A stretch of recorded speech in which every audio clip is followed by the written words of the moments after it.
Écoute, ô peuple rassemblé, et grave ces paroles dans ton souffle.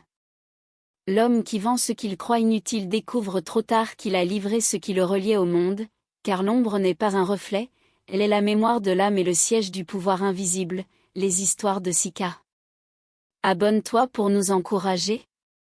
Quand les anciens parlent, ils ne crient pas, ils murmurent à la terre afin que la terre se souvienne. C'est ainsi que commence l'histoire du roi dont l'ombre quitta les pas avant que le cœur ne comprenne. En ce temps-là, le royaume de Colima respirait encore comme un enfant repu, les champs étaient gras, les jarres pleines, et les tambours répondaient aux étoiles sans peur d'un lendemain vide. Le roi s'appelait Ngolo, fils de lignée solide, élevé dans l'odeur du cuir et du mil, couronné non par la force mais par l'assentiment des vivants et des morts.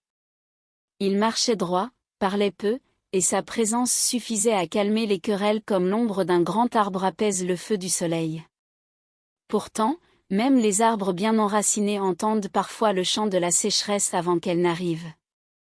Ngolo n'était pas pauvre, mais il voyait au-delà de ses greniers. Il n'était pas faible, mais il observait les royaumes voisins, leurs richesses brillantes, leurs caravanes longues comme des serpents d'or, leurs alliances cousues de promesses et de menaces. Un roi peut gouverner avec justice et perdre son trône à cause d'un seul regard tourné vers ce qui scintille. La nuit, quand les gardes s'assoupissaient et que les torchers fumaient, Ngolo rêvait d'abondance sans fin, d'un pouvoir qui ne se discute pas, d'une influence si large que même le vent porterait son nom. Ses rêves ne venaient pas seuls, il marchait avec la fatigue du roi, avec la peur silencieuse de ne pas laisser une trace plus grande que celle de ses ancêtres. C'est alors qu'apparut le vieux sorcier. Personne ne sut d'où il venait. Les enfants disaient qu'il avait toujours été là, assis à l'ombre des baobabs avant même que les baobabs ne grandissent. Les chasseurs juraient l'avoir vu entrer dans la forêt sans y laisser d'empreinte, comme si la terre refusait de se souvenir de son passage. On l'appelait Kema, un nom qui glissait de la bouche sans s'y accrocher. Il ne mendiait pas, ne saluait pas, et ne demandait rien. Il attendait, comme attend celui qui sait que le fruit tombera de lui-même quand il sera mûr. Un matin, Kema se présenta devant le palais sans être annoncé. Les gardes, pourtant prompts à lever la lance, sentirent leurs bras s'alourdir comme s'ils portaient des années. Le vieux sorcier entra, maigre, courbé, vêtu de tissus qui semblaient plus anciens que les royaumes, et son ombre, elle, ne suivait pas toujours ses pas. Parfois elle précédait, parfois elle restait derrière, comme une bête hésitante. Le roi Ngolo sentit un froid lui parcourir l'échine, non pas un froid de peur, mais celui de la reconnaissance, comme si son esprit connaissait déjà cet homme sans l'avoir jamais rencontré. Ils parlèrent longtemps, et personne n'entendit leurs paroles. Le griot dira plus tard que les murs eux-mêmes se sont penchés pour écouter, et que les calebasses ont cessé de vibrer. Kema parla de richesses qui ne se tarissent pas, d'influence qui traverse les frontières sans lever d'armée, de prospérité qui fait plier même les esprits jaloux. Il ne promettait pas la guerre, ni le sang, ni la domination par la force. Il parlait comme on parle à un homme fatigué, doucement, précisément, là où la fatigue se cache. Puis il demanda son prix, et ce prix sembla si léger qu'il fit sourire le roi. Une ombre, dit-il. Rien qu'une ombre. Un reflet fidèle qui ne nourrit personne et ne commande rien. Ngolo hésita, car on hésite toujours quand on entend un mot ancien prononcé avec trop de simplicité. Mais il regarda ses pieds, et l'ombre était là, plate, silencieuse, attachée à lui comme une esclave muette. Comment une ombre pourrait-elle contenir plus que la lumière qui la dessine? Le roi pensa aux coffres, aux alliances, à la paix durable qu'il pourrait acheter pour son peuple. Il pensa être généreux en sacrifiant quelque chose d'inutile pour offrir l'abondance à tous. Le pacte fut scellé sans tambour ni témoin. Kema traça des signes sur la terre, murmura des mots qui semblaient reculer dans la gorge avant d'en sortir, et l'ombre de Ngolo se détacha lentement, comme une peau qu'on retire sans douleur. Le roi sentit un vertige, bref, presque agréable, comme après un long jeûne rompu par une bouchée sucrée. Puis tout redevint normal. Le soleil brillait, les oiseaux chantaient, et personne ne criait. Kema partit avec l'ombre enroulée autour de son bâton, et N'Golo resta roi, debout, intact en apparence. Les jours suivants furent une fête silencieuse. L'or arriva sans être cherché, les routes se remplirent de marchands, les royaumes voisins envoyèrent des messagers chargés de respect. Là où N'Golo parlait, on acquiesçait avant même qu'il n'ait fini sa phrase. Les décisions coulaient sans résistance, les conflits se résolvaient d'eux-mêmes. Le peuple se réjouissait, les griots chantaient un roi béni, et le roi, au fond de lui, se félicitait d'avoir compris ce que d'autres ignoraient. Pourtant, quelque chose manquait à la marche de N'Golo. Les anciens, qui regardent plus qu'il ne parle, remarquèrent que son pas ne produisait plus le même écho sur la terre. La première fissure ne fut pas visible dans les greniers, mais dans les regards. Les sujets saluaient toujours le roi, mais leurs yeux glissaient, incapables de s'accrocher. Les enfants ne s'arrêtaient plus de jouer quand il passait, comme s'ils ne sentaient plus le poids de sa présence. Les animaux eux-mêmes semblaient hésiter à s'écarter de son chemin. Le roi attribua cela à la nouveauté de la prospérité, à la légèreté des cœurs rassasiés.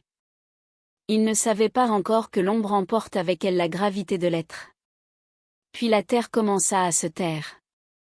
Pas de cris, pas de fissures soudaines, mais un silence lourd dans les champs. La pluie venait, mais elle ne restait pas. Les semences germaient, puis se fanaient comme si quelque chose refusait de les reconnaître. Les anciens parlèrent de désaccord entre le ciel et la terre. N'Golo convoqua des rites, offrit des sacrifices, mais les champs semblaient tomber à côté du monde, comme s'ils manquaient leur cible. Le roi parlait, mais les esprits n'écoutaient plus avec la même attention. La sécheresse ne frappa pas d'un coup, elle s'installa comme une vieille maladie. Les rivières se firent maigres, les puits plus profonds, et les jarres moins confiantes. Le peuple murmura, puis questionna, puis douta. Un roi sans ombre ne le sait pas tout de suite, mais son autorité se dissout avant sa couronne. Les conseils devinrent bruyants, les décisions discutées, et les lois contournées avec un sourire. N'Golo sentait la résistance, mais elle n'était pas frontale, elle était diffuse, insaisissable, comme une brume qui affaiblit sans combattre.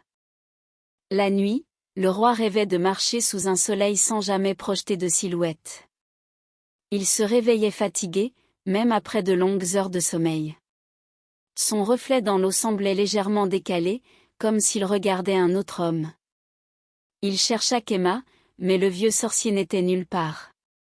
Les forêts se refermaient sur son nom, et les chemins refusaient de le mener vers lui. N'Golo commença à comprendre que le pacte n'avait pas seulement enrichi le royaume, mais déplacé quelque chose de fondamental, quelque chose que ni l'or ni les alliances ne pouvaient remplacer. Les griots chantèrent encore, mais leur voix manquait de ferveur. Les tambours répondaient moins longtemps. Les fêtes raccourcissaient. Et dans les moments de silence, on entendait une question que personne n'osait formuler: qui gouverne vraiment quand le roi parle et que le monde hésite? N'Golo sentait le poids de cette question sans pouvoir y répondre. Il ignorait encore que son ombre marchait ailleurs, semant une influence étrangère, et que le vieux sorcier, à distance, goûtait déjà au pouvoir que le roi croyait posséder.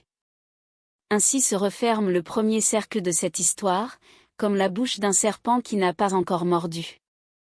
Le roi est riche, le royaume est encore debout, et le peuple espère. Mais la terre se souvient, les ombres ne se perdent jamais sans réclamer leur dû, et ce qui a été vendu commencera bientôt à exiger plus que de l'or. Les anciens disaient que lorsqu'un roi commence à parler plus fort que le vent et que malgré cela personne ne l'entend vraiment, c'est que sa parole a perdu son poids invisible. N'Golo ne connaissait pas encore ces paroles, ou peut-être les connaissait-il mais refusait-il de les écouter.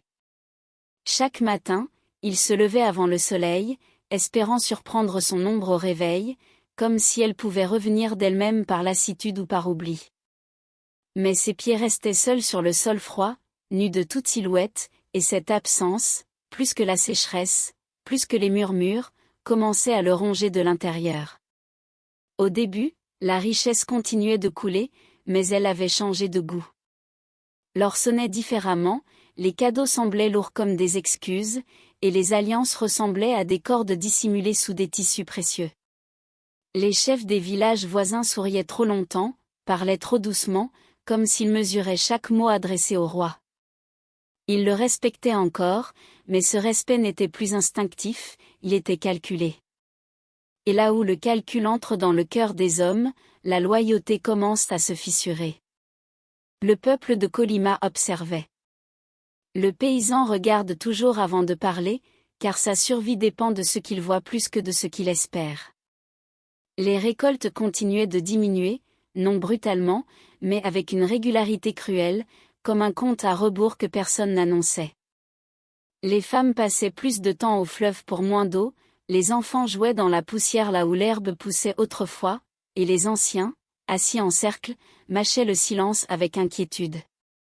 Certains se souvenaient de récits anciens, d'histoires où un chef avait troqué l'invisible contre le visible, et où le visible avait fini par dévorer tout le reste. N'Golo convoqua les sages.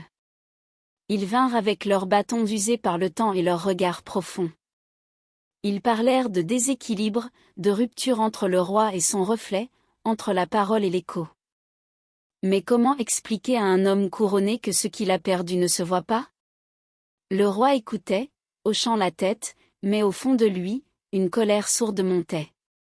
Il avait agi pour le bien du royaume, il avait voulu plus pour tous, et voilà qu'on le regardait comme s'il avait commis une faute sans nom. Cette colère, pourtant, ne s'exprimait pas avec force, elle retombait aussitôt, comme si elle manquait d'élan. La nuit, Kolyma changea de visage. Les feux semblaient plus petits, les champs plus courts, et même les étoiles paraissaient plus éloignées. Des rumeurs commencèrent à circuler, portées par la peur et la fatigue. On disait que le roi n'était plus vraiment roi, qu'il parlait mais que ses mots ne trouvaient plus le chemin des esprits. On murmurait qu'une part de lui marchait ailleurs, qu'un autre buvait son autorité comme on boit du vin nouveau. Ces rumeurs n'avaient pas de forme précise, mais elles faisaient leur travail, lentement, patiemment, sapant la confiance comme l'eau sape la base d'une digue. Un jour, lors d'une assemblée, un jeune homme osa contredire le roi à voix haute. Ce geste, autrefois impensable, traversa la foule comme un coup de tonnerre sans pluie. N'Golo leva la main pour imposer le silence, mais le silence ne vint pas immédiatement. Il dut répéter son geste, puis sa voix, et chaque répétition semblait l'affaiblir davantage. Le roi sentit alors, pour la première fois clairement, que son autorité ne lui obéissait plus. Elle était devenue un outil émoussé, encore reconnaissable, mais incapable de trancher. Pendant ce temps, loin de Kolyma, le vieux sorcier marchait. Là où il passait, les gens se retournaient sans savoir pourquoi. Les chefs l'écoutaient avant même qu'il ne parle. Les esprits, eux, se taisaient respectueusement. L'ombre de N'Golo, désormais liée à lui, s'était épaissie, nourrie de l'aura, de l'influence, de cette force silencieuse qui faisait autrefois plier les genoux sans violence. Khéma ne régnait pas ouvertement, il n'en avait pas besoin. Il conseillait, suggérait, orientait, et les décisions prises en sa présence semblaient toujours justes, inévitables. Il goûtait à cette autorité nouvelle avec la patience de celui qui sait que le fruit le plus savoureux est celui qu'on ne presse pas. À Kolyma, la sécheresse devint une évidence. Les sacrifices ne suffisaient plus, les prières se perdaient en chemin. Les devins, interrogés, parlaient par énigmes, évitaient le regard du roi. Certains refusaient même de venir au palais, prétextant la maladie ou le voyage. Le palais lui-même semblait changer, ses murs absorbant la lumière au lieu de la refléter. N'Golo marchait dans ses couloirs comme un invité, étranger à l'espace qu'il avait autrefois habité pleinement. Un soir, alors que la lune était mince comme une promesse brisée, le roi se rendit seul à l'endroit où Khéma l'avait rencontré pour la première fois. Il s'assit sur la terre, sans couronne, sans garde, et parla à voix basse, non pas comme un roi, mais comme un homme. Il appela le vieux sorcier, appela son ombre, appela même sa propre folie s'il le fallait. Le vent répondit, mais pas l'homme. Pourtant, dans ce silence, N'Golo comprit quelque chose de plus terrible que la perte de son autorité. Il comprit que le pacte ne l'avait pas seulement appauvri spirituellement, il avait déplacé le centre du monde loin de lui. Les jours suivants, la contestation prit une autre forme. Des villages commencèrent à ignorer les ordres du palais. Les collectes arrivèrent en retard, ou pas du tout. Les messagers revenaient avec des paroles vagues, des promesses floues. Le roi tentait de sévir, mais les sanctions semblaient tomber à côté, sans atteindre leur cible. Là où autrefois une simple menace suffisait, il fallait désormais déployer des efforts, et même ces efforts donnaient peu de résultats. N'Golo n'était pas devenu faible physiquement, mais son pouvoir n'avait plus de racines. Le peuple souffrait, et la souffrance cherche toujours un visage. Certains commencèrent à accuser ouvertement le roi. D'autres parlaient d'une faute ancienne, d'un pacte interdit, d'un marché conclu sans les ancêtres. Ces paroles atteignaient N'Golo comme des flèches lentes, impossibles à esquiver. Il voulait se défendre, expliquer, mais comment avouer qu'il avait vendu ce qu'il ne comprenait pas? Comment dire à un peuple affamé que leur malheur venait d'une ombre absente? C'est alors que le nom de Khéma revint, d'abord timidement, puis avec insistance. Des voyageurs racontaient qu'un vieil homme parcourait les royaumes, apportant prospérité et ordre là où il s'installait. Les terres qu'il conseillait verdissaient, les conflits se calmaient, et les chefs gagnaient en respect. Ces récits brûlaient les oreilles de N'Golo. Il comprit enfin que ce qu'il avait perdu ne s'était pas dissous dans le néant, cela travaillait ailleurs, contre lui, sans même le combattre directement. Le roi sentit la honte s'installer, lourde, poisseuse. Non pas la honte d'avoir échoué, mais celle d'avoir cru qu'un acte banal pouvait rester sans conséquence. Il repensa au sourire de Khéma, à la facilité du pacte, à la légèreté avec laquelle il avait cédé son ombre. Chaque souvenir était une morsure. Et plus la honte grandissait, plus il devenait clair que le chemin du retour serait plus douloureux que le chemin de la perte.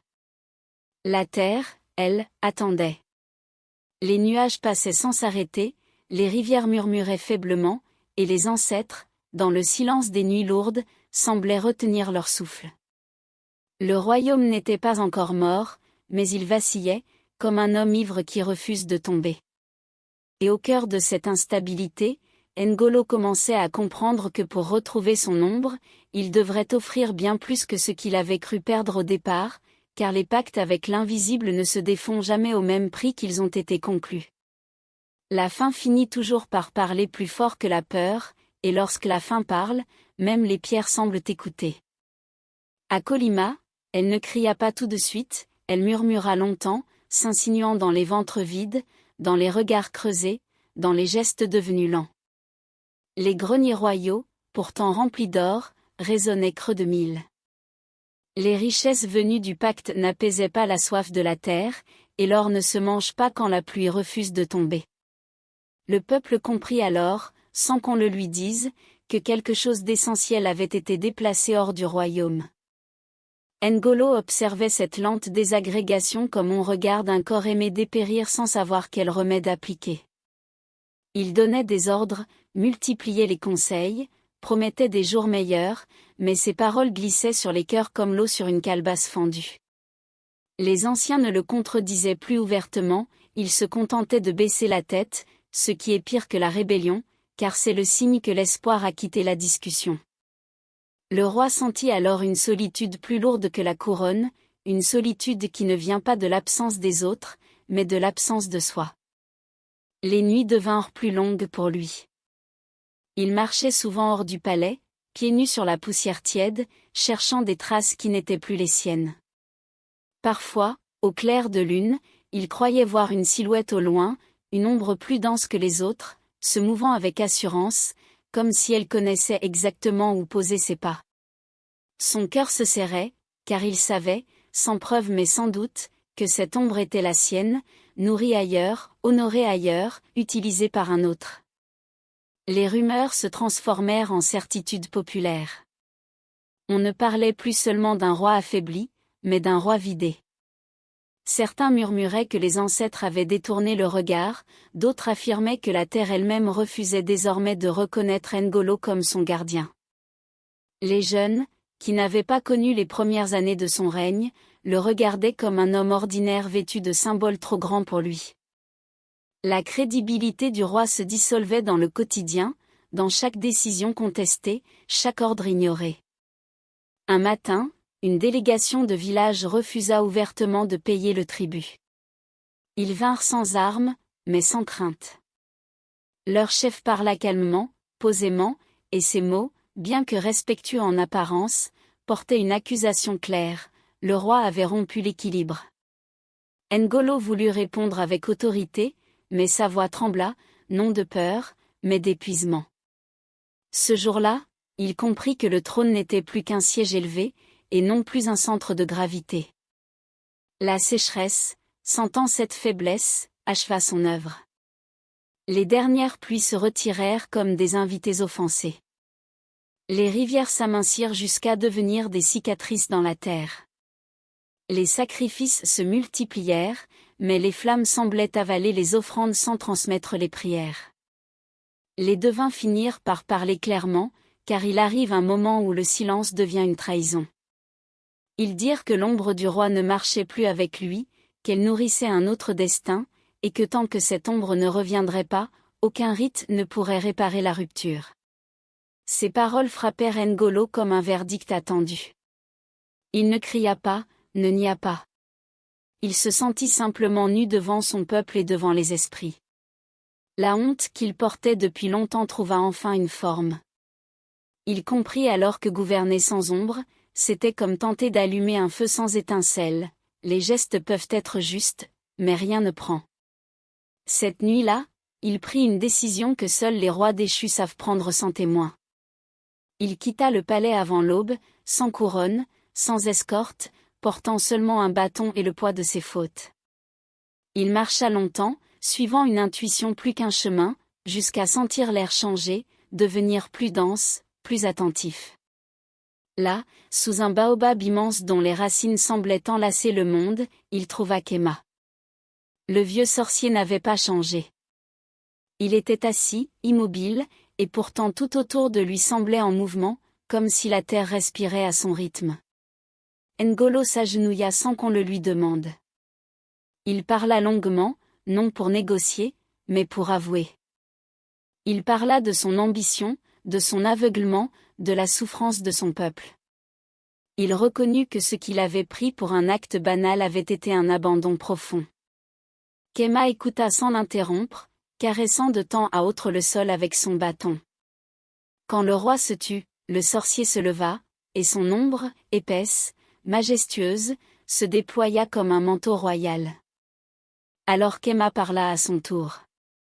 Il expliqua ce qu'est une ombre, non pas une absence de lumière, mais la preuve d'une présence entière, la somme de l'aura, de l'influence, de la légitimité invisible. En vendant son ombre, N'Golo n'avait pas seulement cédé un reflet, il avait offert son centre, sa capacité à être reconnu par le monde. Le sorcier dit aussi que les pactes véritables ne se défont pas, ils se transforment. Et que pour retrouver ce qu'il avait perdu, le roi devrait céder ce qui lui restait de plus précieux. N'Golo comprit avant que les mots ne tombent. Il offrit son trône. Non pas par peur, mais par lucidité. Il reconnut que le royaume avait besoin d'un centre fort, même si ce centre n'était plus lui. Khéma accepta, non avec triomphe, mais avec la gravité de celui qui assume une charge ancienne. Il rendit alors l'ombre à N'Golo. Elle revint lentement, se recollant à ses pas avec une douceur douloureuse. Le roi sentit son souffle s'approfondir, son regard s'éclaircir, comme si une partie oubliée de lui-même retrouvait enfin sa place. Quand N'Golo retourna à Kolyma, il ne revint pas en roi. Il revint en homme entier. Le vieux sorcier le suivit, et le peuple, voyant l'ombre revenue au pied de l'ancien roi, comprit que l'ordre du monde s'était inversé. Khéma monta sur le trône, et sous son règne, la pluie revint, timide d'abord, puis généreuse. Les champs verdoyèrent, les rivières gonflèrent, et la prospérité s'installa sans ostentation, solide et durable. Ngolo devint serviteur du nouveau roi. Non pas esclave, mais gardien humble. Il servait avec une loyauté profonde, car il avait appris ce que peu de rois apprennent, que la vraie liberté ne réside pas dans la domination, mais dans l'alignement avec soi-même. Le peuple, voyant sa transformation, lui rendit un respect différent, plus silencieux, plus vrai. On ne le craignait plus, on l'honorait pour sa chute et pour son courage d'avoir réparé. Et ainsi, Colima prospéra à nouveau, portant dans sa mémoire l'histoire d'un roi qui avait vendu son ombre et payé le prix du retour. Les griots chantent encore cette histoire pour rappeler aux vivants que rien de ce qui est invisible n'est insignifiant, et que celui qui marche